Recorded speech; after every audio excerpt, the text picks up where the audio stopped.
What up, everybody? Welcome to the Gaming Society Football Show, Week 10. Mike and I are over the hump. We are 10 weeks. We collect our veteran check 2 times over. We are ready to go. If you cut us, you got to pay us twice. Week 10, it has been amazing what I've learned over the last 9 weeks talking to Mike, but mainly what's been amazing is how bad I have been at our all-in bets, Mike. I took a beating. You are now 4-1. I have steadily gotten worse to 2-3. For those that cared, last week I said my all-in was against Dallas, and I had all sorts of reasons. I had listened to what Mike said about the team. Mike, you were promoting Dallas's athleticism. I was buying what you were selling. They were at some point, I think, favored by 11 over Denver, and they lost. And so I took a big L. But you have been pretty steady Eddie. 4-1, took New England on a 3.5 point favorite to win, and they certainly did. So all in bets. I don't know if I should feel so bad about that. Did you see that Dallas game coming? I didn't. Nah, you know what? That one, I didn't see that one coming. Like that one, that's the shocker. Like one of them ones where you like just you looking around like, bro, what just happened? Yeah, that's one of those games. And you know, I know you've been a part of maybe a couple in your career where you just walk away and like, yo, we got to forget about that one. Yeah. I remember in 2004, the year we went to the NFC Championship game in Atlanta, we went to Kansas City and got beat 56-10. We was 5-1, just beat the San Diego Chargers, Drew and LaDainian at home, big win. Went out to Kansas City. They was like 2-3. Got smashed. Yep. Yo. It can happen to you. Yep. Well, that's funny because I remember last week we talked about, does point differential really matter, and do fans look more into that than they should? And I always thought they do, because you just, I mean, you got to learn how to win the tight games. That's, to me, all that matters. When you lose, if you're losing by 10 or 24 or 34, you forget those games. Right. What you really need to figure out is how to win those tight games. And you pulled one out. New England was 3.5 point favorites and beat the pants off Carolina. So you've been seeing what's your looking glass is clear. Mine is a little foggy, but we will teach. Psychic. You are getting there.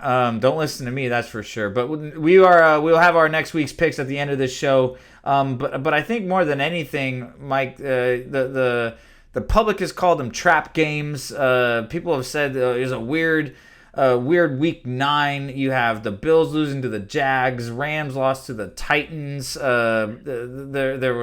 There's a weird Monday night football game with the Steelers and Bears. The Chiefs barely beat the Packers without Aaron Rodgers. What did you see in week 9 that was interesting, intriguing, stood out to you? Like I've seen a lot of teams midpoint in the season, trying to show their worth. Like, for instance, Minnesota. They were supposed to beat the Baltimore Ravens. I think they was up 24-10 for the longest time. Yep. And they like on the cusp of being good, far from great, but still got to win those tight games, like you say. And, I thought that was a game where, they had a chance to win and they couldn't pull it out. Cleveland got to win. And after all the, OBJ confusion, they came out. They did have a bunch of turnovers early. Cincinnati had a bunch of turnovers. They got a lot of short fields, but they capitalized, and they did take advantage of the opportunities. It was a lot that happened, last week that, and obviously, Buffalo and Jacksonville just proves that anything can happen on any given Sunday, and it proves how hard it is to win in the National Football League. Bills lose to the Jags in the weirdest scoring game I've seen. Are there such things as a trap game? I don't think it's such thing as a trap game. I think it's just a lapse in judgment. Like, what you perceive this team to be, they're really not. They're really a bunch of men that's hungry to get a win. And they just like you. They prepare all week just like you. Wednesday, Thursday, Friday. They went through a walkthrough on Saturday and they traveled. Or they stayed in a hotel. They went through the same routine, just getting different results on Sunday, Monday, or Thursday. Yeah. But they fighting hard. These teams are fighting hard. They're professionals. They're getting coached. And there's got to be something to going into Jacksonville It's hot. You come out of these cold climates, teams just be super flat. Same thing happened to Green Bay. And look, Green Bay, what? 7-2 or whatever their record is. I mean, so, it's a situation where, man, teams got to stay focused throughout. I'll tell you what it is like playing in Jacksonville. It's like a fourth preseason game. About half the time, there's not a lot of fans there. When they show up, they're a little late. They cheer they like don't know when to cheer the game on all the time. They're dedicated when they show up, and so it's like kind of like that fourth preseason game when they're like finally cheering on their favorite players. But it is a weird place to play. And they came away with a big upset. Lots of big upsets. Denver, my team, the team that I betted against, or plus 400 ends up winning that game. But who has the best chance of upsetting this Sunday, right? So that's, I think, one of the things I'm really most interested in and curious. I'm going to read these off. You give me who you think has the best chance of upsetting. Buffalo at New York Jets. Jacksonville at Indy. Tampa Bay at the Washington football team. Carolina at Arizona. Atlanta at Dallas. Baltimore at Miami. Or Detroit at Pittsburgh. Atlanta at Dallas. Atlanta at Dallas. Tell me why. Because Atlanta's, it seemed like as they feel streaky, but they're a team that seemed like they can get hot. And yes, they're up and down, but they got some good players. They play some good football. And then I like Arthur Smith. I like their philosophy on offense, and I think they're playing better on defense. In terms of the Dallas Cowboys, they're going to be pressing. I almost said Denver Broncos because I was thinking about what just happened. Yeah, you were thinking about me. You were thinking about me. Yeah, but I think the Dallas Cowboys are going to be pressing. Whatever happened against Denver last week, they're going to want – so I'm not saying that they're going to lose.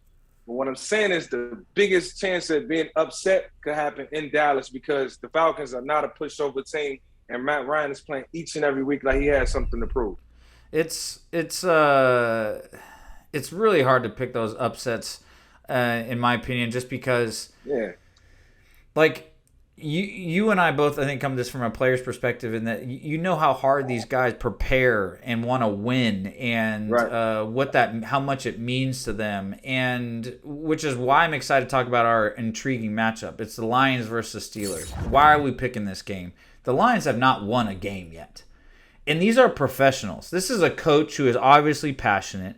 He is probably in one of the toughest positions in football. And I don't know, I've been on some bad teams. My first question for you is just level set for us. What's the worst team you played on? Unfortunately, the New York Jets in 2014. What was your record? It wasn't – I want to say we finished 4-12. Yeah. I think we finished 4-12 that year, but just a lot of ups and downs, man. And super talented team. We had Percy Harvin, we had Chris Johnson, of course, myself, Gino. We had good players on offense. It just didn't come together, man. The defensive side of the ball, we had DeMario Davis. He was young. Muhammad Wilkerson. We had a decent team, man. We had good players, perennial Pro Bowlers, and just couldn't put it together week in and week out, and then all of a sudden it just became a mindset thing. I never lost more than 10 games, and I never won more than 10 games.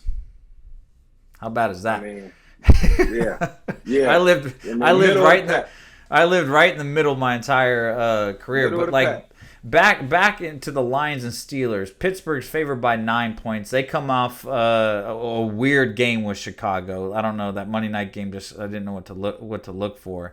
The Lions theoretically have the 6th toughest strength of schedule. Don't know how I would ever believe that, but so they're playing good teams and they're competing. Is that enough to keep morale up though? Like, what is the morale like in that building right now? I mean, look, when things are not going your way, man, you trying to find a way to win games, man. And if it don't make sense, if the game plan don't make sense, offensively or defensively, players walk out like, I don't know what's going on. Yeah. And you just gotta find that comfort level, man. the morale is down. Somebody got to pick it up. Leaders got to step up. That's what's most important. You know, what I look for this time of the year is the leaders. Who's going to step up? Who's going to take the onus? And who's going to bring everybody with them? You know what? Like, I think one thing that always got me the admiration of teammates is that while I wasn't in a leadership position, I wasn't scared to speak the mind of the players and or to be some of those guys. And I think oftentimes fans get tricked into thinking the best players are also the leaders, and oftentimes that's not true. People forget that like everyone on that NFL team grew up being the best player in high school, pretty much the best player in college, and were leaders and are capable of leading. And so you never know who's going to kind of bring that team up and is the voice in the locker room. But a voice can do one thing, but the public has another opinion of the Detroit Lions. And there is a line out there on when they can get their first win. They have a bye week 11. No, they don't. They had their bye. They have week 10 at the Steelers at plus 340. So they think their best chance to win is this week at week 10 and week 12 against the Bears. Otherwise, you're looking at plus 1,000, plus 3,000, plus 4,000. But the third most likely bet is for them to go 0-17. Mike Vick, are you betting on them to beat one of these teams, or are you taking the field, basically, and betting them to lose the rest of their games? I'm taking the field. Really? Because I don't know why they're looked upon to beat the Pittsburgh Steelers. The best chance is beating the Chicago Bears, but Justin Fields last night showed that he's growing up, and his experiences last night is going to take him a long way versus the Pittsburgh Steelers. So, man, I think it's going to be another year where they don't win a game. 0-17. It's going to happen. You talk about like the luck of getting drafted to a certain organization and like trying to turn that organization around, and then what that means for you after your career. Like you look at guys, that's why I don't think people really understand that of the benefits of playing for certain teams and how it helps you in your career, but also after, right? Like you don't see any Detroit Lions. What was it? There's no like Detroit Lions on TV breaking down the games because they're 0-16. Right. Well, actually, Dan Orlovsky. I think Dan does a great job, but he bounced around enough to where he was part of that 0-16 team. It's nuts. Yeah, he was out there. That was he has a famous running through the back of the end zone. He tells that story. If you haven't listened to that story, you got to go YouTube Dan Orlovsky running out of the back of the end zone. It's hilarious. But the other drama in the league is not caused by a team, but an individual. I say drama. Kind of, I don't know, out of not wanting to say that, but Odell Beckham Jr., I don't know what happened to him in Cleveland. I don't know what the issue was. I don't know. I've never gotten into a fight with a quarterback to the point to where I didn't want to show up to practice or anything like that. I've also didn't have the talent that Odell has, obviously, but I'm not sure what happened to him in Cleveland. It seemed like that was a good fit for him. And now he's got to find a new fit.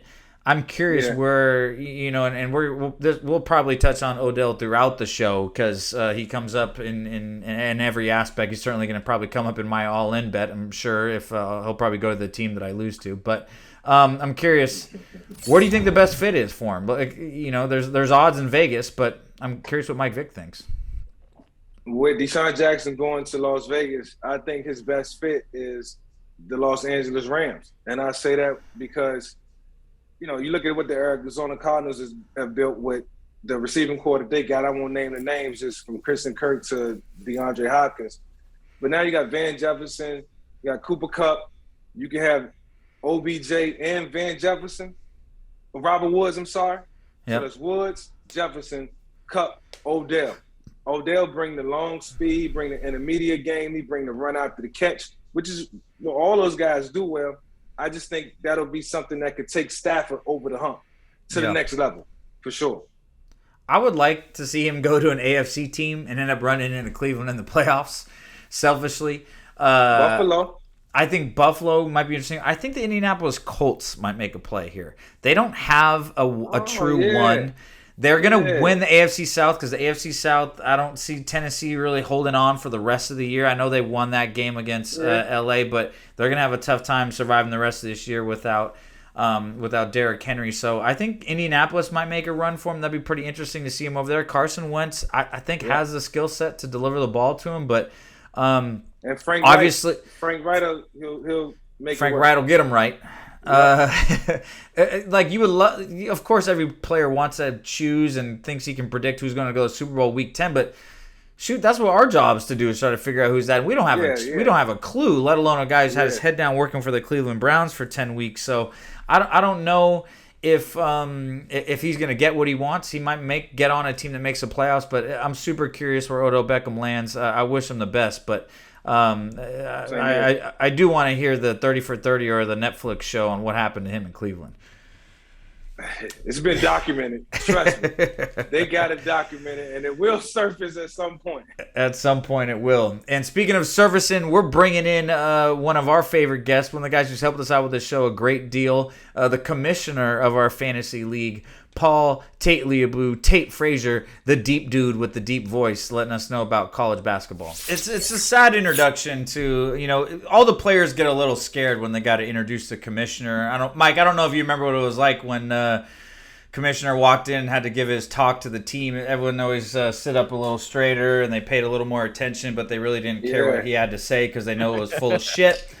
And he was probably swindling us out of cash or trying to trick us into something. And that's exactly what Paul Tate, the commissioner of our Gaming Society Fantasy Football League, is probably doing to us. But he's not. He's actually our supreme guest here today on the Betting Academy. Really looking at interesting bets in college football. I'm sorry, college basketball. I don't know why I started that, but college basketball. As basketball season's coming up, I know everyone's been having their Midnight Madness practices. They're getting amped up. Colorado State, Tate, as much as you give me crap about them being a bad football team, decent Mountain West basketball program. Yeah, exactly. We got the Ram painted in the middle of the court. We would stomp Virginia Tech, Mike. Stomp Virginia Tech. Don't make me set that matchup up. Stomp Don't make me them. go set it up. Stomp I them. set it up. There's gonna be some money involved too. Mike might be the real commissioner of college sports. Like, he makes that phone call, that game could happen. So yeah, that's the real commissioner right there. But I really appreciate anyone coming on the Betting Academy and teaching Mike and myself, obviously, what we need to be looking out for, what we should keep our eyes open for, what we need to be listening to in terms of the Betting Academy College Basketball Edition. And take it away, Commissioner Tate Lebu. Well, it's great to be here, fellas. I obviously love listening to the show. You guys are great, and I promise I'm not that type of commissioner. I'm a player's commissioner, as they say. No such thing. No such thing. No such thing. Right. That's what they all say. That's what they all say. I know. That's what you tell all the girls, Tate. That's what you off tell. To a good start, buddy. You're off to a good start. Yeah. I'm trying my best here, but college basketball starts today, guys, and I don't know if you've heard the news, but it's Coach K's last season. That Coach K from Duke, this is his farewell tour, just like Derek Jeter, just like Kobe Bryant. He is doing a Nike-sponsored farewell tour. I don't know if you guys have kept up with this. So that's the big news of college basketball. They play tonight against Kentucky. Coach Calipari, Coach K. So that's how we kick things off. That game. Are you guys excited about that? What kind of gifts are they going to give Coach K? Oh, they give. I mean, I'm going to get a lot of boos. I think I'm going to travel around to different arenas and boo him as he would like to be booed. But, I mean, for the rest of the people, plaques. Apparently, Army might give him a statue. Carolina's even going to give him like a standing ovation and a little tribute video, apparently. So I find that gross. I hope that doesn't happen. Would they give him like part of the floor? Yeah, probably. That's the world that we live in, guys. Man, So Coach K, he gonna get standing ovations everywhere, man. Coach K, the man. See, everyone loves Coach K now. That wasn't always the case as a Carolina kid growing up, but I respect that Coach K is going to get that treatment. But I do have some best bets of the favorites this year to give you guys, which I think could be good for the people at home. College basketball again starts today. One of the teams I really like, UCLA, 12-1 odds to win the national championship. The number 2 team in the country. Last year they were 11 seed in the play-in game. Beat Michigan State, went on this magical run, have one of the most memorable games in college basketball history. Gonzaga, Jalen Suggs hits the half-court shot. We all remember that. So they were one shot away in the Final Four, and they bring everybody back. Johnny Juzang, Jaime Jaquez, and then they bring in a 5-star kid, Peyton Watson, who's from out here in California. He's going to be a really good player from Long Beach. So they're a fascinating team at 12-1. Another team I like, Memphis, 22-1. Penny Hardaway. Penny Hardaway, a guy that does not get his respect, a point guard, a guy who I think is a pretty good head coach. And not only does he have himself, he's got Larry Brown on the bench with him now. And not only does he have Larry Brown on the bench with him now, he has Rasheed Wallace on the bench with him now. So, I didn't know that. Yeah, the Memphis Tigers. Ball don't lie. Ball don't lie. Got on the bench. Ball don't lie. 22-1. That's a team that we got to talk about. So if you haven't kept up with Memphis basketball, now is the year. And they have two top five-star prospects that are freshmen, Jalen Duren and Amani Bates. And some people have said Amani Bates is LeBron James. So they're a fun team to watch. Let's go.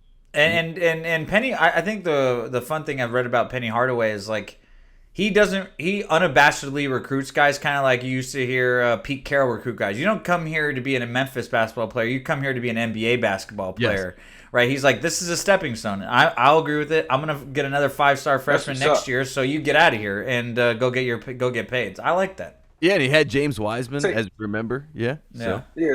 Tell you what's up with Virginia Tech.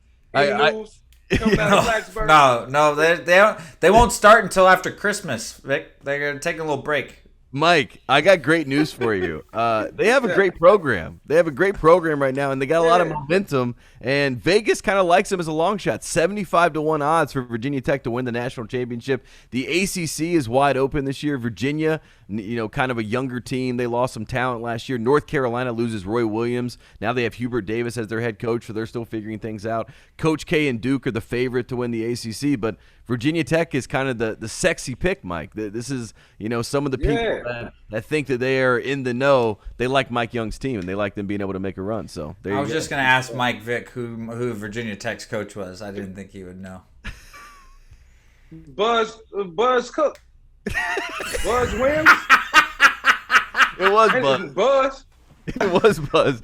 Buzz left. Buzz went to Texas A&M, and now it's Mike. Did? Oh, Buzz dipped. Oh, hold on. I'm trying to get caught up on current affairs. Buzz dipped out on us. He dipped out on you guys. He went to Texas. Come on, Buzz. We had some brewing. But you guys got Mike Young, who was the coach at Wofford that famously beat North Carolina in Chapel Hill a couple years ago. And then he came over to Virginia Tech, and you guys last year, or 2 years ago, I should say, in the Maui Invitational, upset Michigan State, who was the number 3 team in the country, with Mike Young's team. So, and Tate, tournament last year. So, Tate, you got to share the wealth. Colorado State. Yeah, it's Tate. Share the wealth. Colorado State. What are our odds? We're gonna take it out on y'all. It took me a while to find these odds, but the what I saw, Colorado State basketball, it was 1,000-1 odds. It's so funny. What's so funny? That's good. Those are good odds. That means for a. Hey, but Dave, the that really goes a good long news, way. The really good news. Come on, baby. Damn. First thing he said. Hold on. First thing he said was that they had something going on up there. Like we pretty good basketball team, all that, Dave. Yeah, we'll beat Virginia Tech. We used to. It's funny. I said who is CSU's or Virginia Tech's basketball coach. I have no idea who Colorado State's basketball coach is. I know we used to have Larry Eustachy, who was the man, just pounding Diet Cokes. But now I have no idea who we have there. Nico Medved is his name. He is in his 3rd season with Colorado State, but Colorado State plays the number 1 returning scorer from last season, Max Asmus, who upset Ohio State last year in the NCAA tournament, upset Florida last year in the NCAA tournament with Oral Roberts. So Oral Roberts, a team that a lot of people want to watch this season, kind of like the Steph Curry of this season, Max Asmus. So they play Colorado State tonight, the first day of college basketball. So that's good, Dave. That's good PR. We got to get some, maybe we'll have to get some action on that, on the Oral Roberts CSU game. I'm sure there's we get some interesting play there. Yeah, I think a lot of people were in on that. And then at least like 38 people are betting on that game. Yeah, the only other like long shot bet that I like for you guys that I think is kind of a classic college basketball move, Indiana. 100-1 odds. Mike Woodson. I love Mike Woodson. I think he's one of the best basketball coaches around. Comes down from the New York Knicks, comes back to take over the Indiana program that's been floundering since Bob Knight left, back in the 90s. So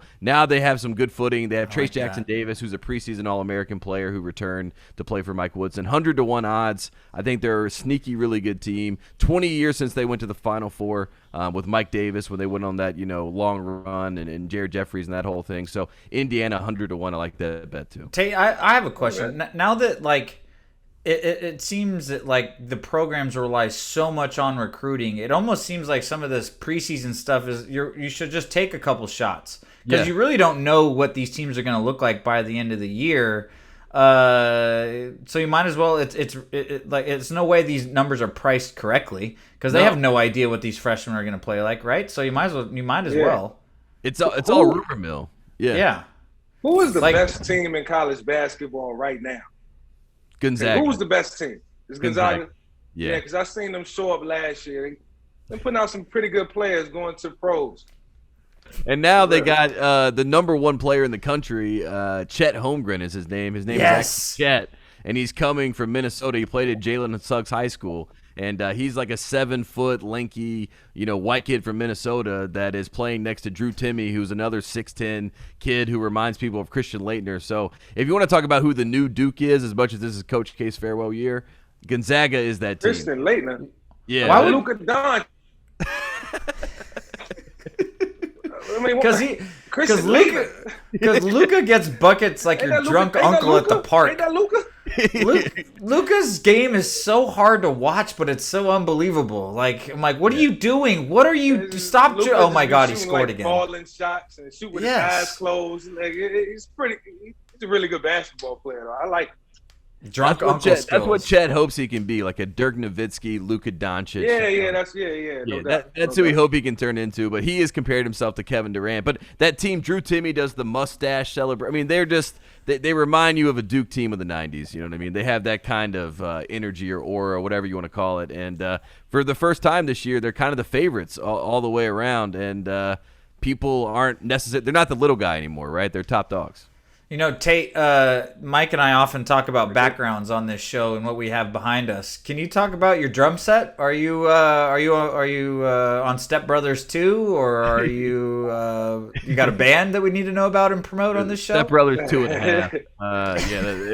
It's the one that didn't come out, but. Look, I mean, this is my producer, or helps work on the show. Of course, Mike Midas. He is actually the musician in the Figures team. So I look like I know what I'm doing with the drums. I can go sit back there and get on the hi hat and act like I know what's going on, but I don't have it, guys. This is a farce. You know what I mean? Well, this is not it. Well, that's I have math that I have no idea what it actually says behind me and some pictures. So that's all. Dave, I got. I see you added. Every week you add something. I add one thing. I appreciate you noticing. It's all coming together. Yes, thank you. It's really all coming together. Thank you. I you got some more stuff you need to add. The best picture is that painting your kid, whatever you got back there, that whatever your kids did in that little painting. That's the. I need to send you some more books. I need to send you some more books. You got 19 shelves back there and 6 books. They be killing me on social media. They used to kill me on social media in my zone. Hey, Mike, how about you get another book or two back there? You say you like reading. English was your favorite subject. Put some playbooks back there or something, or just some papers. Like, make it look like there's something that fills those things. Hey, look, you know what? That was like, I got to do a Zoom call. Let me put some stuff together. There you go. I still think he has the best background somehow. He does win. Mine with like the competition. Me and Dave, mine's like competing at everything.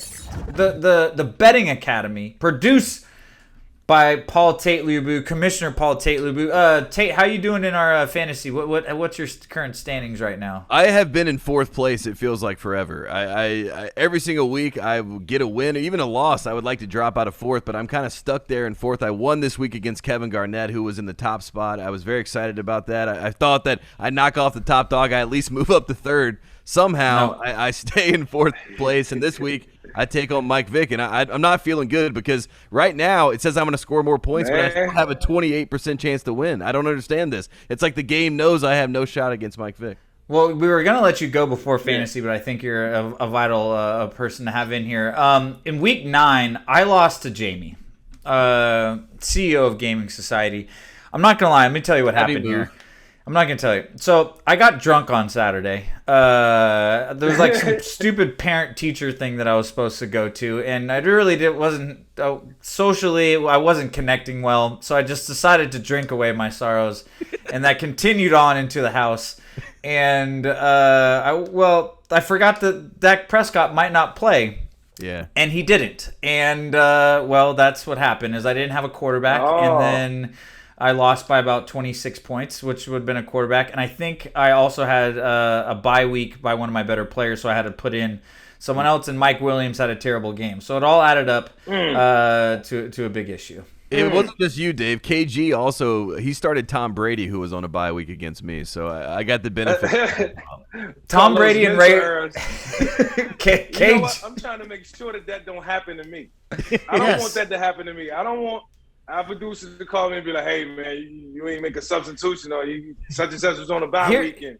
Here's what the key is. Don't forget, you just got to get to the playoffs. You just got to get to the playoffs because it's not like regular NFL where it's like, oh, we get you do get a bye, but you get you like it's not like, oh, this team is hot. There's no like hot teams in fantasy because there's so many players on different teams. Right. Yep. It's impossible to have a hot team. It's just a flip of the coin basically every week. So you just got to get to the playoffs.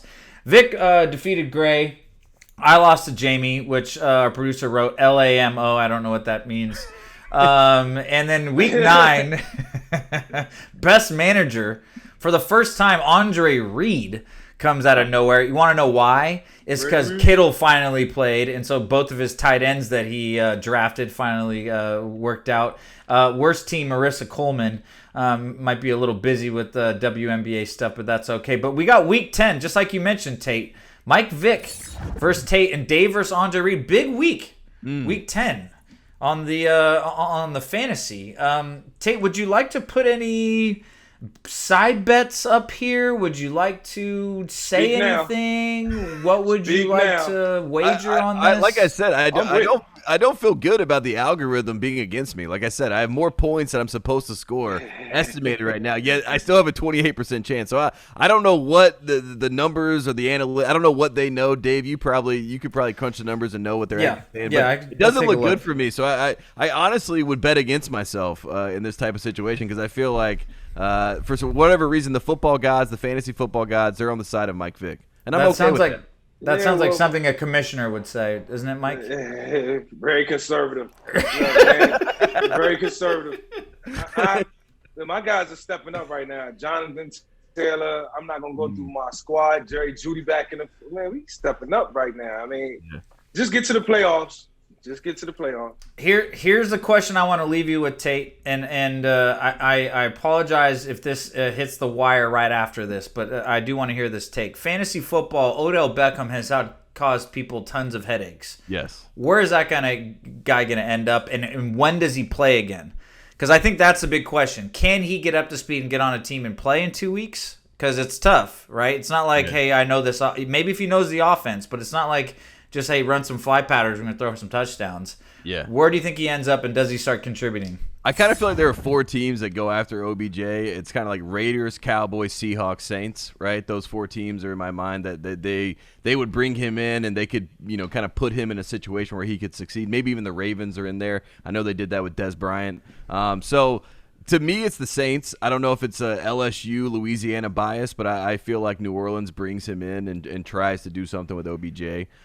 Just to create some sort of spark, to create some sort of jealousy from Tom Brady in Tampa Bay, because I know Tom Brady is a little bit scared of the Saints. He doesn't play well against them. It's pretty much the only team that has his number a little bit. So the Saints are my favorites to sign him, but I have no inside information. I have no intel there. And I feel kind of bad for OBJ after how all these things have played out. And then obviously the Browns had this great game right after he gets cut. So people were saying he was, worse for the team. I mean, it's bad PR. So I hope he gets a good situation, and I feel like Sean Payton would take care of him.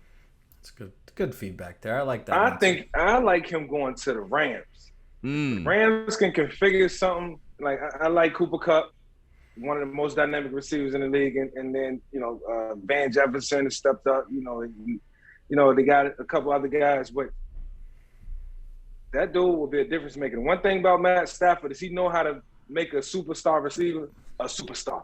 I think that's like their missing piece. Their missing piece.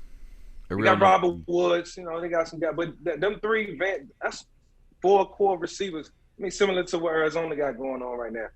Yeah. Tate, what else you got? Speaking of what's going on, what else you got going on? Anything you want to inform us of before you peace out here on us? Yeah, the podcast, College Basketball, Titus and Tate. I am Tate of Titus and Tate. We talk about college basketball all season long. So twice a week on Fox Sports. We're on YouTube. You can go check that out. And then I have a documentary coming out, Figure Her Company. The World of Five Star, the five-star basketball camp, a legendary basketball camp in Pittsburgh, and at Robert Morris and Coach K, John Calipari, Grant Hill, Michael Jordan, Moses Malone, Muggsy Bogues. We talked to legends for this, and I'm narrating it, and we're producing it, and that's coming out at the end of the month, so we're very excited about that. Awesome, 5-star. I was a 2-star. So I don't know if you got me on that one. That's what Colorado State works with. Mike, I don't know what you were coming out of high school, but awesome stuff, man. Your only offer was Colorado State. Northwestern Basketball too. Northwestern, San Diego State. I had some Princeton love. I had some love. I was like classic white guy. That's a good school. I had classic white guy. And then Dave, you're a Colorado State legend. I will step up as a commissioner. I will make sure people know that you were in the Hall of Fame at Colorado State. So thank you, sir. You went there and you made your impact. Thank you, sir. Tate, now you can officially leave on that note. Don't say anything else.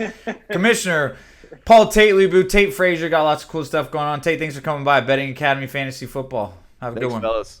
We always, I want to thank Tate for saying that. I think he's sandbagging you, Mike. I think he's been trading. I see him on the waiver wire working the fantasy the whole time. So I would not believe, now that the commissioner's off the air, I would not believe a single thing he says. He's sandbagging. He's ready to beat you. He wants to brag to all his friends that he beat Mike Vick and after he beat Kevin Garnett. So if you need some guys, I'm just waiting for him to go through.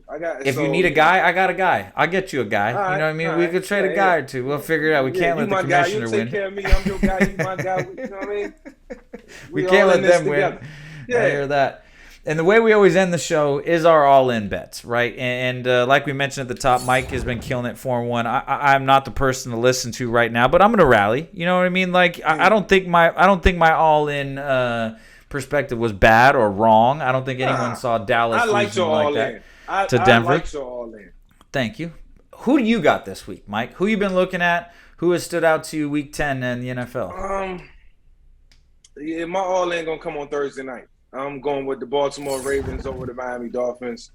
I think Lamar Jackson will not lose to the Miami Dolphins by any means necessary. The Miami Dolphins got some decisions to make. Jacoby Brissett coming off a win. Tua still sidelined from a finger or a wrist or something that's bothering him. Even though I like Jacoby Brissett. That's my man. Had him on my QB7 show. Is mad love. But, the Ravens always find a way to win. The one thing Lamar Jackson is doing is learning how to win games. And learning how to come from behind and win. It's a big deal when you learn how to come from behind and win because you always stay in it. Mentally, you stay in the game. So that's my all-in. I'm going Baltimore over Miami on Thursday night. You know what I like about that is it really ties in what we talked about early in finding a way to win earlier in the show, young quarterbacks when they do that, and then also with the Lions and building confidence and morale. You talk about morale. When morale is high is when you keep coming back on teams and winning. So I couldn't agree more. I like that bet. I'm going with something a little more tried and true. The Bills embarrassed themselves against Jacksonville. They looked at this part of their season. They saw Jacksonville and the New York Jets, and they thought they could just get on their little skateboard and skate through these two victories, and that those teams would roll over. But just like you had mentioned, those teams prepare. I think the Buffalo Bills refocus. They're plus 500 favorites, so they're a huge favorite over the Jets. I don't think that matters. I think they stomped the New York Jets to prove that they're still a Super Bowl favorite team. Allen needs to come back, have a good game. I don't think the Jets, even though they're going to be at home, can compete with the Buffalo Bills this year. So I'm looking at the Buffalo Bills as my all-in bet. I think they got to come back. They got to show who they are, and they got to show some face and beat some teams. But speaking of beating people up. And I think that's what's going to happen to the Jets. Canelo beat up Plant. There's been a lot of talk about them chatting in the ring. First of all, did you see this clip of them chatting in the ring? I thought that was so cool, man. That was a cool moment in sports. But I don't know, Caleb Plant, a nice guy. He's a real nice guy, man, talking to that man during the fight while that man trying to hurt him. Like, I heard Muhammad Ali talking to guys, and he was just talking shit. Like, I'm going to paint your face, blah, blah, I'm going to bloody your nose, da-da-da. But, like, they seemed like they were, like, about to tee off on the 14th hole, and it just, exchanged some pleasantries. Do you think I'm good? Like, he was really worried. Yeah, it was like some form of mutual respect took place, and they became friends all of a sudden until Canelo knocked him out in the 11th round. I always thought that if anyone should write a book, it's the guys that sit on the NFL sidelines with the big sound booms and the noises and the conversations they pick up. Like the stuff that's talked in the locker room or when two receivers where one doesn't know the route and they're trying to tell each other stuff like that is hilarious. But we're not. I don't think we're gonna get the sound bites for this show, but we do have some more boxing theatrics with Duran. I don't know. Is it Darren? Is Darren or Duran? I always never forget. Is Darren Williams and Frank Gore fighting? Darren Williams and Frank Gore. A 4-round heavyweight bout. I know you know Frank Gore. Anyone who played football should know Frank Gore. Probably will definitely be a Hall of Famer. But like in terms of a guy that I thought might be picked up this year when Derrick Henry got hurt. Frank Gore played football forever. Is fighting a 4-round heavyweight bout on December 18th. Mike, can you set the odds for us? Who's going to win this? A basketball player versus a football player. I don't know. See, this is the thing, man. The tail of the tape. Here's the tail of the tape. Darren Williams, 6'5", probably with a 74-inch reach, a 78-inch reach. Probably 238 pounds, depending on how he come in, versus Frank Gore, who's probably, 5'10", going to come in at maybe 225. Same weight, probably. Same weight. Probably a 69 inch reach advantage, or not advantage, but probably disadvantage. 69-inch reach. Yeah. And my man going to try to put the jab on him. They're going to try to coach him to put the jab on him. And Frank going to have to sneak in and try to land a sneaky shot. And it's power versus finesse. Power coming from Frank, finesse coming from Darryl. Frank Gore 5'9", Darren Williams 6'3". I'm not asking about the tail of the tape, Mike. Give me a prediction. Man, I can't predict who's going to win, man. I'm not going to give you no prediction. Frank Gore, that's my boy. Then let's go with Frank. Yeah, let's go with Frank. We're football players. Do you think anyone would blame us for betting on a running back versus a point guard? He better beat him up. He better beat him up. Frank Gore with the power. He might land that sneaky power shot. I just don't want Darren trying to keep him off him with the jab. He's 6'5", so he's going to hang back. He's going to hang back and try to, try to tease him, test him, and try to, that all that old, you know what I mean? We need to, speaking of tail of the tape, we got to find if they have been in any, street fights or bar fights, or when was the last fight you were in? If you're going back to mine, you got to go back to... Thing, I'm going to be watching, and it's going to be hilarious. Yes. And I can't wait to see it. So both of those guys know the consequences behind getting knocked out or losing. There's going to be a lot of Twitter fingers. They sure do. I'm with you. We might have to watch that together online or something like that. But we'll definitely have an all-in before that match. I'm excited to see that.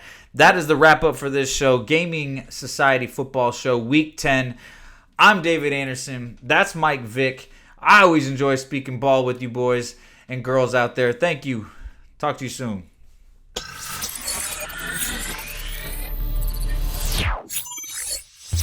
Make sure to sign up and subscribe at thegamingsociety.com and hit that follow button at The Gaming Society on all social platforms.